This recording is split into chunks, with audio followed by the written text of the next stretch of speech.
Did you know that nearly 90% of investors rely on just one or two financial ratios when picking stocks?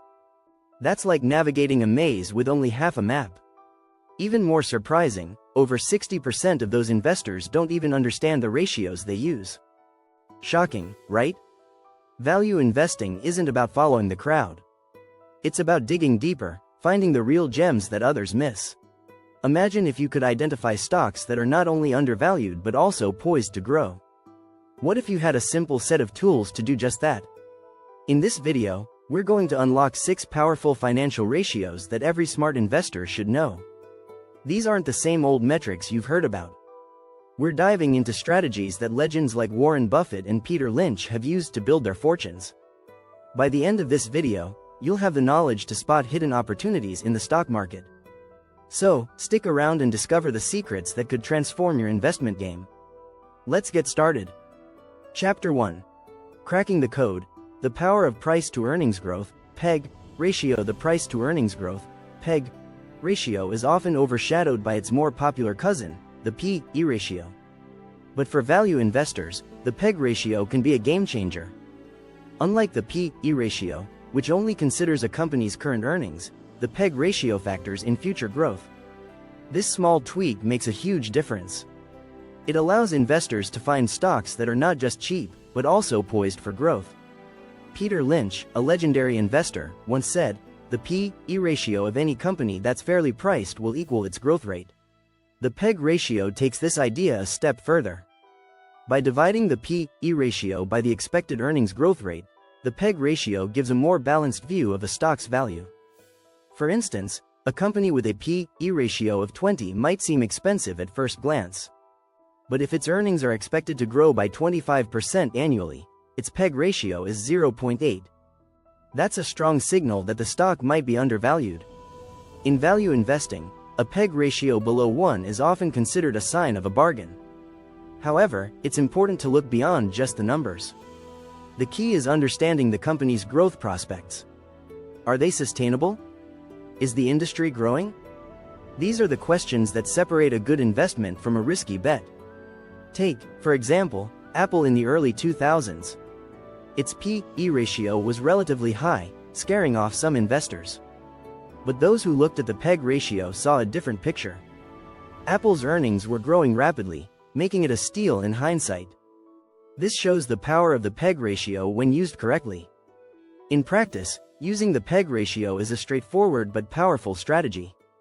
Start by looking for companies with a PEG ratio below 1. Then, dig deeper into their growth prospects. Are they innovating? Are they expanding into new markets? If the answers are yes, you might have found a gem.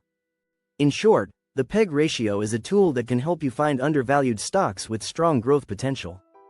It's about seeing beyond the current earnings and into the future. By incorporating this ratio into your analysis, you can uncover opportunities that others might miss. Chapter 2. Unearthing Hidden Gems. Understanding the EV/EBITDA ratio. The enterprise value to EBITDA (EV/EBITDA) ratio might sound complex, but it's actually one of the most insightful metrics for value investors. While the P/E ratio only looks at equity, the EV/EBITDA ratio considers the entire value of a company, including its debt. This gives a more complete picture of a company's true value. The EV/EBITDA ratio is especially useful in industries with high levels of debt, like utilities or telecoms. These companies might appear overvalued if you only look at the P/E ratio. But the EV/EBITDA ratio can reveal that they're actually trading at a discount. For example, Warren Buffett often uses this ratio when evaluating companies. He believes that it gives a more accurate reflection of a company's profitability. A good rule of thumb is that an EV/EBITDA ratio below 10 is generally considered attractive. But like all metrics, it's not one size fits all. You need to consider the industry average and the company's growth potential. For instance, a tech company with an EV/EBITDA of 12 might still be a good investment if its EBITDA is growing rapidly. In 2019, Amazon had an EV/EBITDA ratio of around 27, which might seem high. But given its massive growth, this was justified. On the other hand, companies with lower ratios might not always be bargains. If their EBITDA is declining, they could be value traps. The key to using the EBITDA ratio effectively is to look at it in context. Compare it to the company's peers and industry averages. Also, consider the company's debt levels. A company with high debt might have a low EV/EBITDA ratio, but that could be a red flag rather than a buying opportunity. In value investing, the EV/EBITDA ratio is a powerful tool for finding hidden gems. It helps you see beyond the surface and understand the true value of a company. By focusing on this ratio, you can uncover undervalued stocks that others might overlook. Take a moment to subscribe, and we'll get right back into the video. Chapter 3. Beyond the surface. Decoding the debt-to-equity ratio. The debt-to-equity ratio is one of those metrics that might not seem exciting, but it's crucial for understanding a company's financial health. It tells you how much debt a company is using to finance its operations compared to its equity. In simple terms, it's a snapshot of how leveraged a company is. And for value investors, that's important.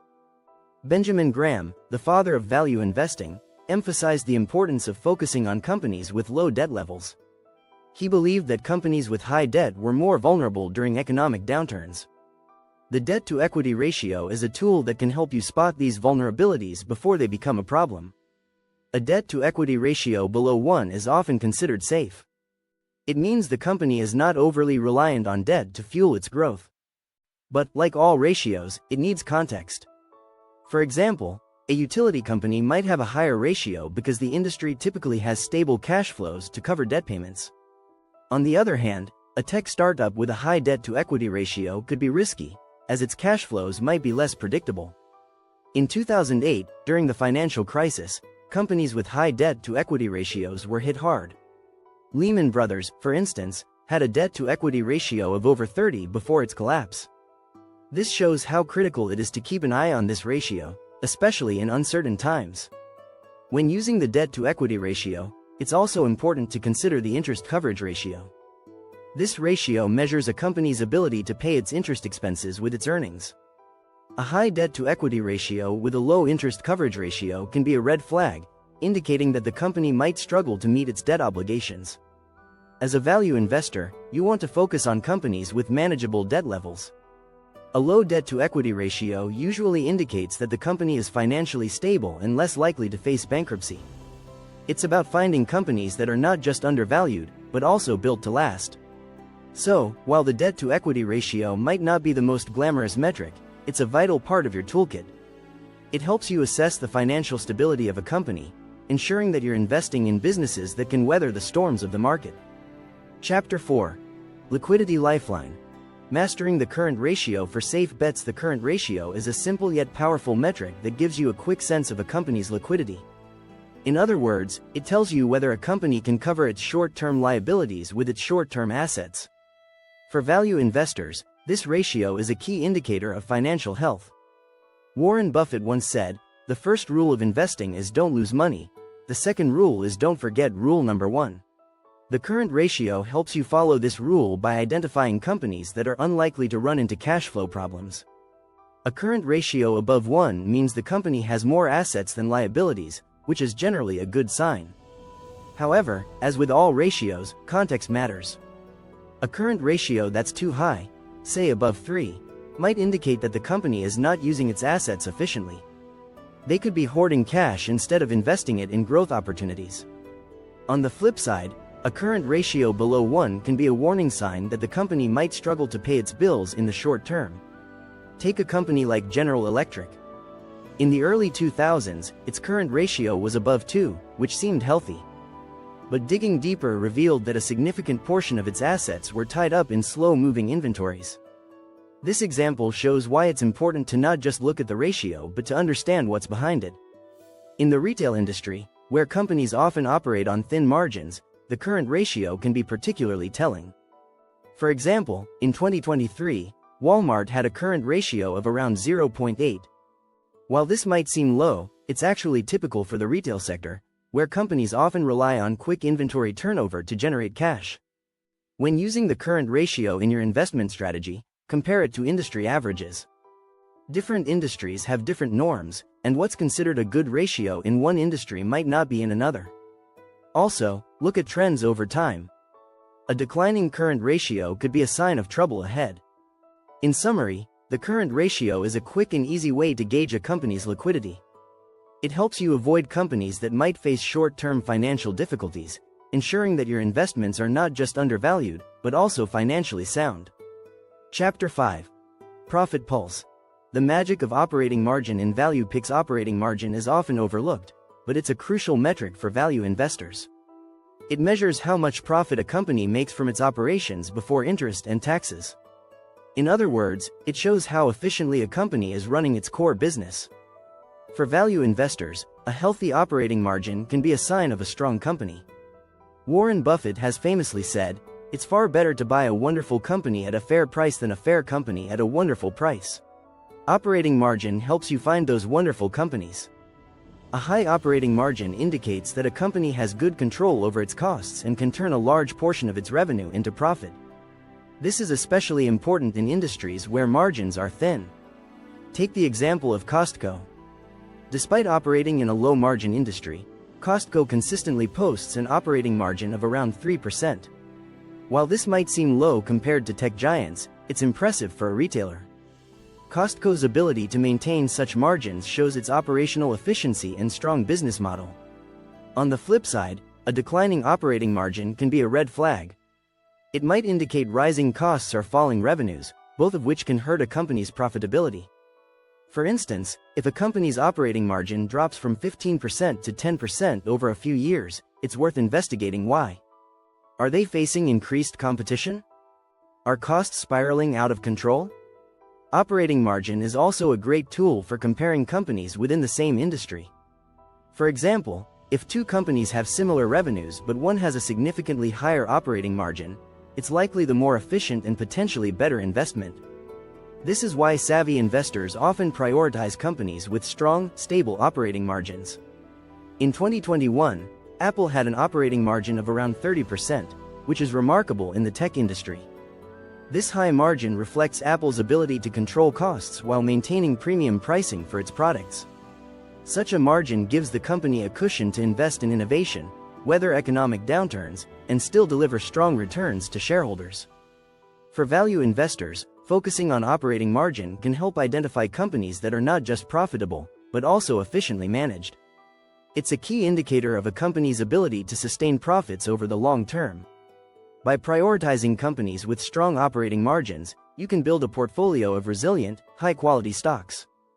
Chapter 6. Cash Flow Kings. Unlocking the price-to-cash flow ratio. The price-to-cash flow (PCF) ratio is another powerful tool in a value investor's arsenal. It compares a company's market price to its cash flow, providing a clear picture of whether a stock is undervalued. Unlike earnings, which can be manipulated by accounting tricks, cash flow is harder to fake. That's why many investors see it as a more reliable indicator of a company's financial health. Peter Lynch, in his book One Up on Wall Street, emphasized the importance of cash flow. He believed that a company with strong cash flow is like a farmer with a good harvest. It has the resources to reinvest, grow, and thrive. The PCF ratio helps you identify these companies. A low PCF ratio can signal that a stock is undervalued relative to its cash-generating ability. In 2020, Microsoft had a PCF ratio of around 20, which was considered fair given its consistent cash flow growth. But what makes this ratio truly valuable is its ability to highlight companies with strong cash flow but low market valuations. For example, during the dot-com bust, many tech companies with high earnings but weak cash flow saw their stocks plummet.